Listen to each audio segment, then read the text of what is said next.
Olá, assombrados! Eu sou Ana Paula e vou contar vários relatos para vocês nesta coletânea de relatos de hoje. E aí, tudo bem? Espero que esteja tudo bem. Já vou pedindo para você deixar o like neste vídeo e não se esqueça de fazer aquela visitinha à nossa loja virtual, a lojaassombrada.com.br. Beleza? Combinado? Escutei uma brecada. Então vamos lá começar com os relatos de hoje. Lembrando que todos os nomes de todos os relatos já estão trocados, tá? E olha só, são 10 relatos pequenos, relatos curtos, da mesma pessoa. É uma moça que nos conta esses 10 próximos relatos aqui desta coletânea de hoje. Então, uma coletânea de histórias de uma única pessoa, tá? É a fulana que nos conta esta coletânea variada de relatos. Mas vamos lá então, qual que é o primeiro relato? É este. Cadê minha passarinha? Eu quero meu passarinho! Vamos ver. Olá, Ana e amigos assombrados. O meu nome é Fulana. Quase todas as histórias foram vivenciadas pela minha mãe em uma cidade no interior do estado de São Paulo, onde vivemos até hoje. Sem mais, vamos aos relatos.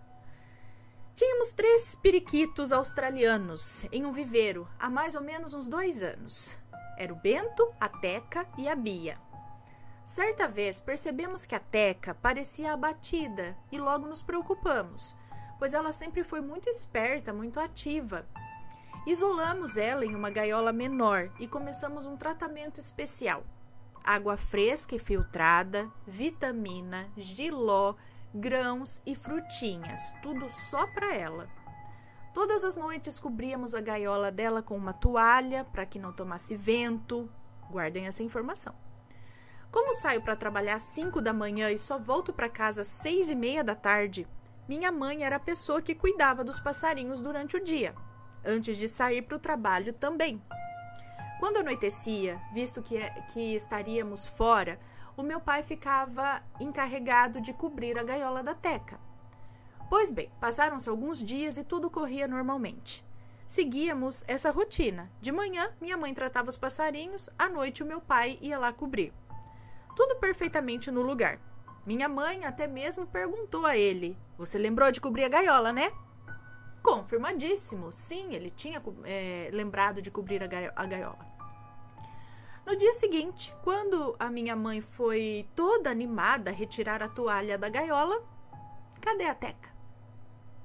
Ana, a periquita sumiu! A periquita sumiu! Perdão. Ai, meu Deus! O passarinho! A periquita! Ana, a periquita sumiu! Eu tô anexando não, aqui não veio, tá? Mas enfim, tô anexando fotos aqui pra você entender. Mas não tem foto, acho que aqui não, tá? É que foi feita a coletânea e tudo mais. Enfim. 1.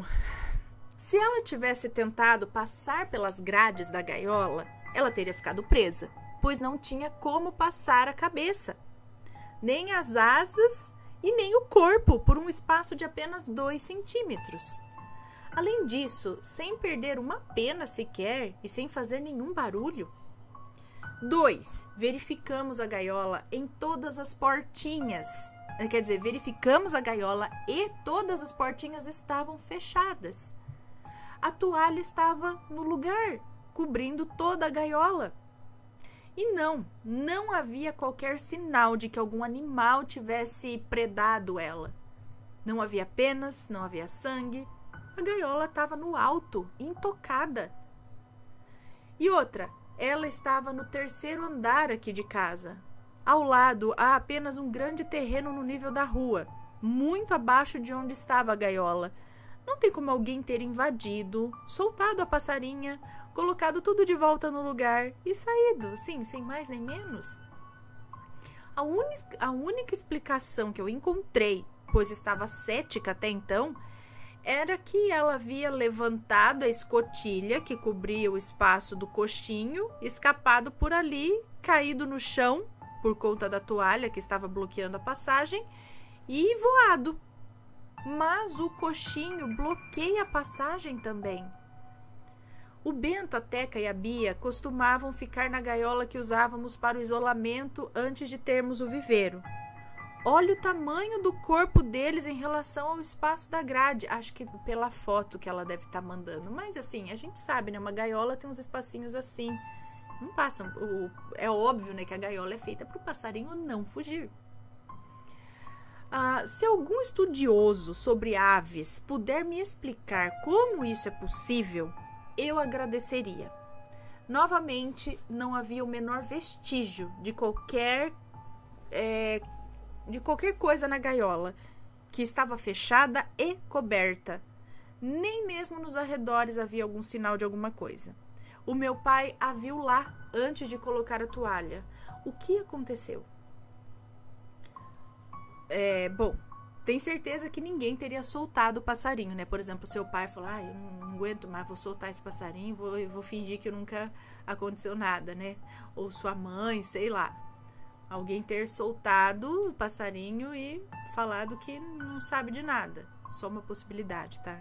Óbvio que você deve ter descartado isso, você aí que sabe bem. Mas é que a gente fica tentando achar uma explicação, né? Porque então o passarinho foi para outra dimensão. O que eu não duvido, né? De tantas histórias, tantas coisas que a gente vê. Objetos que somem, por que não passarinhos? Animais, vai saber, né? Próximo relato. A mulher no telhado do banheiro. Quando a minha mãe era criança, vivia com a família, né? Com os pais e com o irmão. Em uma casa simples, em que o banheiro ficava do lado de fora, no fundo do quintal, ao lado da lavanderia. Naquele dia, o seu irmão enrolou o dia todo para tomar banho. Quando escureceu, por volta das 7 da noite, sua mãe, que já estava impaciente, ordenou: ou você vai tomar banho agora, ou você não vai deitar na sua cama hoje, seu porco. Então ele pegou a toalha, jogou nos ombros e se dirigiu ao quintal, obediente. Segundos depois, voltou correndo para dentro de casa com a cabeça escondida na toalha e gritando: eu não vou tomar banho! Eu não vou ao banheiro! Tem uma mulher sentada no telhado do banheiro. Na hora, todo mundo riu dele. Ninguém estava vendo mulher nenhuma em cima do telhado. Mas, por ele estar visivelmente nervoso, sua mãe decidiu deixar quieto e permitiu que ele deitasse na cama mesmo sem tomar banho. No dia seguinte, ela estava conversando com a vizinha que morava aos fundos de um bar e contou o ocorrido da noite passada. Coincidentemente, a vizinha comentou que sua filha estava chegando de uma festa nessa mesma noite, perto das 10 da noite, quando viu uma mulher encostada no portão que dava acesso à casa, ao lado da porta do bar. A filha da vizinha, ao ver essa moça ali parada, ficou irritada e pensou: não é possível, fecha o bar e essas desocupadas continuam aqui atrapalhando a passagem. Só pode estar bêbada. Quando foi tocar o braço da moça para pedir licença e entrar em casa, a moça simplesmente desapareceu diante de seus olhos. Pelo menos liberou a passagem, né? Então, será que era a mesma moça que foi, saiu da porta, quer dizer, saiu de cima do telhado do banheiro e foi para a porta do bar? Será que era a mesma aparição? Na mesma noite? Só que em horários um pouco diferentes? Hein? Próximo relato. O armário. Após alguns dias do falecimento da minha avó, a minha mãe e o seu irmão foram esvaziar a casa, né? Para que sua tia alugasse o imóvel. Doaram alguns objetos e dividiram o restante entre si. Entre as coisas que ficaram com a minha mãe estava um armário de aço que ficava na cozinha da minha avó, onde ela guardava suas panelas e mantimentos. Minha mãe, entretanto, decidiu colocar o armário em frente à porta do banheiro e dentro dele ela guardava sabonetes, toalhas, papel higiênico, essas coisas.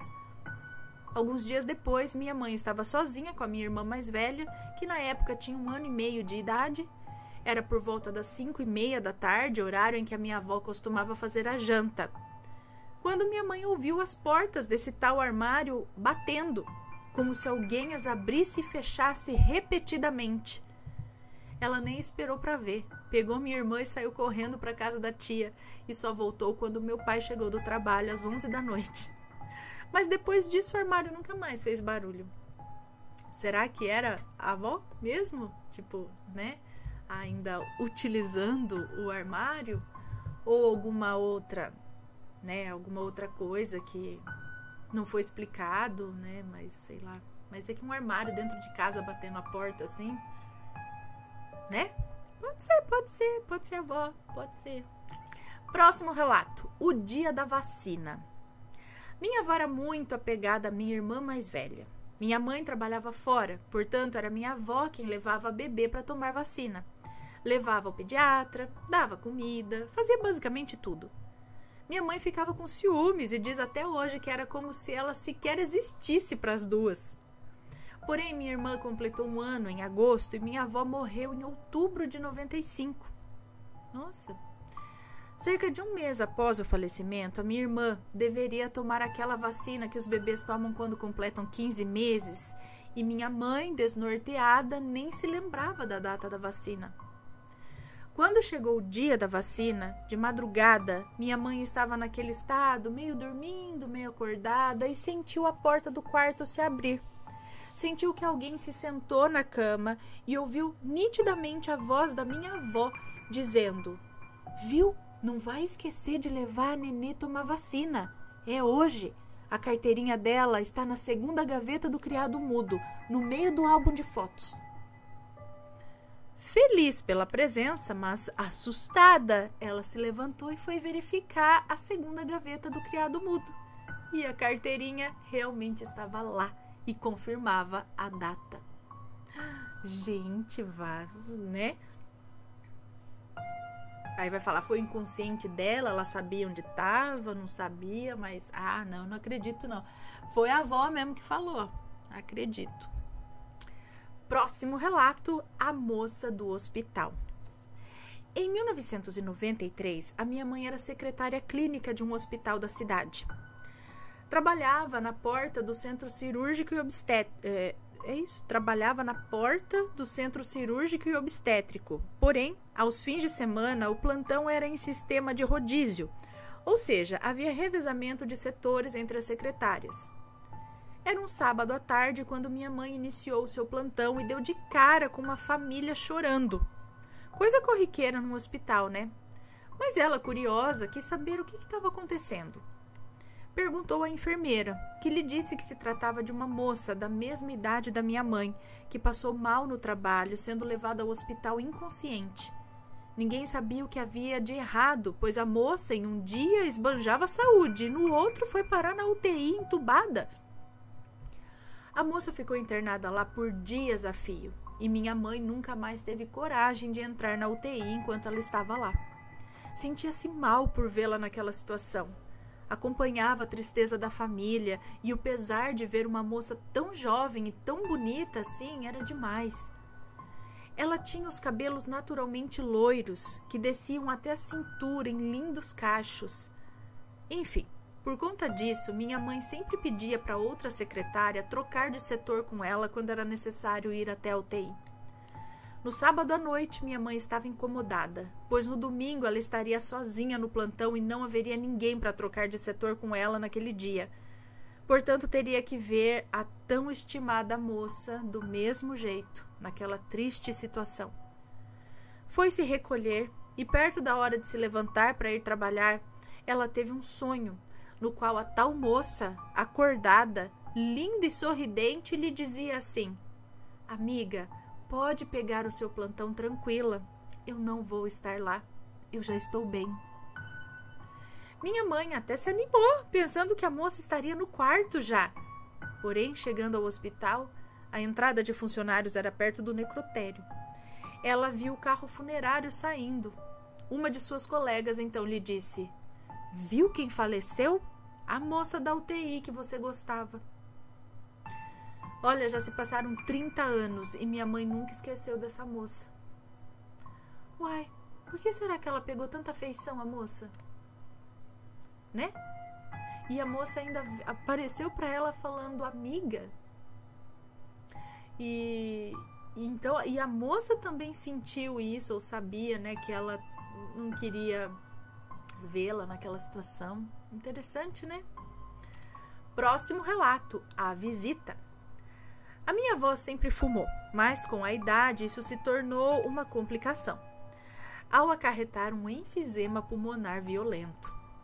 Bom, quando ela começou a ficar doente, a minha mãe, que já era casada e já tinha minha irmã, fulaninha, alugou uma casa na mesma rua que a casa de sua mãe, para ficar mais próximo, né, e facilitar o cuidado.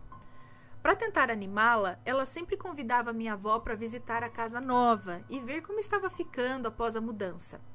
Mas minha avó sempre dizia: eu não consigo subir as escadas, quando eu melhorar eu vou. Nesse meio tempo ela foi internada e acabou falecendo. 2 dias depois, minha mãe ainda estava arrumando as coisas da mudança e quando pegou no sono, teve um sonho.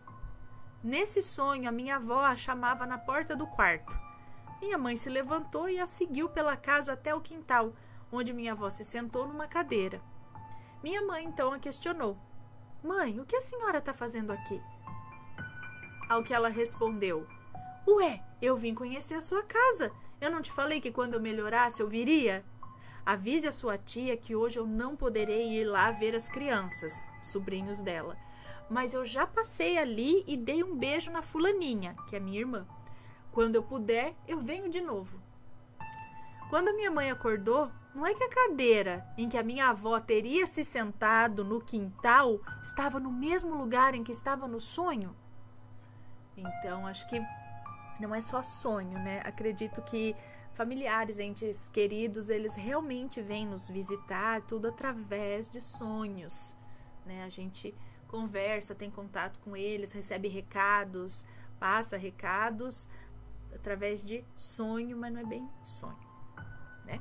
Próximo relato, a foto. Minha irmã não conheceu o avô materno. Quando ela nasceu, ele já era falecido, já fazia 4 anos. Certo dia, quando ela já tinha uns 2 aninhos, minha mãe estava arrumando o guarda-roupas, mexendo no álbum de fotos que era guardado lá, quando caiu uma foto de seu pai, o nosso avô, sentado em uma cadeira, posando todo pomposo. Minha irmã pegou a foto com todo carinho e começou a abraçá-la, beijá-la. Minha mãe estranhou, pois nunca havia comentado sobre seu pai para fulaninha. Muito menos havia mostrado alguma foto. Ela era muito novinha para entender. E aí decidiu perguntar: fulaninha, quem é esse aí da foto? E para surpresa de todos, ela respondeu: é o meu vovô Juca. Minha mãe ficou meio chocada, pois não tinha como a fulaninha saber o apelido do avô. Decidiu perguntar mais uma vez: e você o conhece? E a fulaninha confirmou com a cabeça. Não satisfeita com a informação, minha mãe fez ainda mais uma pergunta: de onde você o conhece? E ela disse: ele brinca comigo no meu berço. Ana, não é que a fulaninha realmente ria sozinha no berço às vezes? Olha só, era o vô que vinha brincar com ela. Eu já conhecia, já sabia o nome, ó. Que coisa, né? Muito interessante. Próximo relato: o puxão. Um amigo muito querido dos meus pais havia sofrido um acidente de moto e estava há quase 1 mês internado no hospital. Na época, minha mãe não conseguia ir visitá-lo, pois trabalhava em um pequeno supermercado e não tinha muitas folgas. Quando estava em casa, estava cuidando da minha irmã, então era complicado e isso a deixava muito angustiada. Certa noite, ela sonhou que o visitava no hospital. Procurava, mas não o encontrava. Quando finalmente encontrou o quarto, deparou-se com ele sentado na cama, com aquela roupa branca de hospital mesmo. Brincando ainda, ela disse: nossa, até que enfim eu te encontrei. Está escondido aqui? E ele respondeu: pois é, quase que você não me pega aqui. Intrigada, ela quis saber: mas por que quase eu não te pego aqui? E ele disse: porque eu sarei, eu estou de alta, estou indo embora. Quando ela levantou para ir ao trabalho, o pessoal da vizinhança estava na rua chorando, pois chegou a notícia de que esse amigo tão querido havia falecido devido a uma infecção hospitalar. Minha mãe não conseguiu ir ao enterro, pois era quarta-feira e nesse dia tinha promoção no supermercado, então a chefe dela não a liberou para ir. Ela ficou muito chateada e nunca soube onde era o túmulo dele. Mais ou menos 4 anos depois, ela foi ao velório de um parente do meu pai que ela não conhecia muito bem. Sem muita paciência para estar ali, ela convidou uma sobrinha para passear no cemitério e curiar os túmulos por ali. E foram. Passeando, minha mãe estava lembrando do amigo falecido que estava enterrado naquele cemitério, mas cujo túmulo ela não conhecia, desejando poder saber a localização e, enfim, prestar uma visita. De repente, ela sentiu um puxão no ombro que a levava para trás. A sobrinha estava à frente, então não poderia ter sido uma brincadeira dela. Quando ela virou para o lado para saber aonde estava indo, viu a foto do tal amigo em um dos túmulos, sorrindo. Ele mostrou a ela onde estava. Que legal, né? Que interessante. E olha só, é o terceiro relato aqui na coletânea dela, se não me engano, onde a pessoa diz: estou curada, agora estou bem, né? Estou indo embora porque eu sarei, mas no sentido de que a pessoa desencarnou, não é? A gente pode entender que estou bem, estou curada, estou indo embora, significa, estou indo para casa agora, né? Tipo, não vou mais morrer. Mas na verdade é totalmente o contrário, desencarnei. Mas é no sentido de estou bem, estou curado, estou indo para casa. A verdadeira casa. Próximo relato. Madrugada esquisita. Uma tia nossa morava a 12 horas de distância com os seus 2 filhos. Às vezes prestavam visitas a nós. A tia e a prima vinham de ônibus, então sempre buscávamos elas, né? Enfim, buscávamos na rodoviária. Mas o primo vinha de moto. Certa madrugada, eu e meus pais acordamos no susto com a nossa gata. Ela estava miando, rosnando, pulando pelas paredes, dando voltas, toda arrepiada diante da porta do quarto da minha irmã. Ela é uma gata muito tranquilinha. Estávamos preocupados. Quando amanheceu, minha irmã nos disse: eu estava sonhando com o primo. Ele estava aqui em casa, muito inquieto, me pedindo ajuda para escondê-lo, pois queriam pegá-lo, mas não me dizia quem queria pegá-lo. Estranhamos, mas não muito mais tarde, recebemos a notícia de que ele realmente estava vindo para nossa cidade quando sofreu um acidente de moto naquela madrugada. Ele faleceu na hora. Coincidência? Acredito que não. E agora sim, vamos para o próximo e último relato desta coletânea de relatos de hoje, todos de uma mesma pessoa. Os olhos. Finalmente um relato que não é da minha mãe. Dessa vez quem nos conta é o meu namorado. Ele morava com os pais e os 2 irmãos numa chácara em uma cidade vizinha à minha. O terreno deles pode ser dividido em 3 partes. A parte da casa, a parte da horta e do galinheiro um pouco mais acima e no final do espaço uma área só de árvores, bem silenciosa, iluminada pela lua e nada mais. Do lado esquerdo, a chácara do vizinho. Do lado direito, uma matinha fechada que acaba em uma pista. Estavam lá em cima, curtindo uma fogueira nessa área de árvores, meu namorado, o irmão do meio e mais 2 primos. Como era noite, levaram lanternas para fazer o caminho de volta para casa. Jogavam conversa fora, tocavam violão e, é claro, como não pode faltar nessas ocasiões, contavam histórias assombradas. Quem sabe não as conto em uma próxima oportunidade também. Opa, pode contar. Bom, o meu cunhado estava brincando com a lanterna, iluminando a mata que ficava à direita, inocentemente, sabe? Quando se deparou com um par de olhos, iluminados pela luz da lanterna, olhando de volta para ele. Tipo, olhos, iluminou olhos ali na mata, olhando de volta para ele. Sabe olhos de animais que refletem? Aí ela fala que colocou uma foto como exemplo aqui também, mas tipo olho de gato, acredito, né? No escuro, assim, quando a luz pega, reflexivo, né? Bom, pois bem, ele se assustou e comunicou ao restante do grupo que estava vendo, sem desviar a lanterna, muito menos o olhar. Meu namorado o repreendeu, dizendo que ele estava apenas impressionado pelas histórias e que se procurasse, encontraria mesmo. Um dos primos, o mais velho do grupo, foi até o meu cunhado, seguiu o seu olhar até onde a lanterna apontava e viu a mesma coisa. Comunicou ao meu namorado, que novamente repreendeu os dois.